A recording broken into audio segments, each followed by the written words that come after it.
వీటిని December flowers అంటారు. But last year డిసెంబర్లో ఒక్క ఫ్లవర్ చూడలేదు నేను. అనుకున్నాను ఈ మొక్కను తీసేద్దాము, అసలు పూలే రావట్లేదు. ఇయర్ అంతా ఉంటుంది, పూలు ఉండవు. అట్లీస్ట్ డిసెంబర్లో అన్న పూలు రావాలి కదా అని ఎక్స్పెక్ట్ చేశా. బట్ డిసెంబర్లో కూడా పూలు రాలేదు.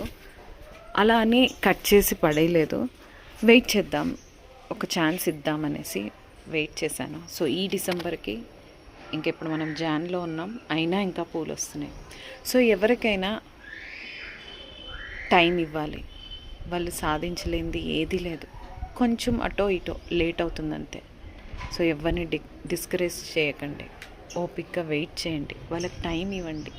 వాళ్ళు ఏమనుకుంటున్నారు, ఏం సాధిద్దాం అనుకుంటున్నారో వాళ్ళకి కొంచెం టైం ఇవ్వండి. కుదిరితే మెచ్చుకోండి, లేదో కామ్గా ఉండండి, కానీ డిస్కరేజ్ అయితే చేయకండి. ఎంకరేజ్ చేయడానికి ట్రై చేయండి. చూడండి, ఈ మొక్కే ఎగ్జాంపుల్.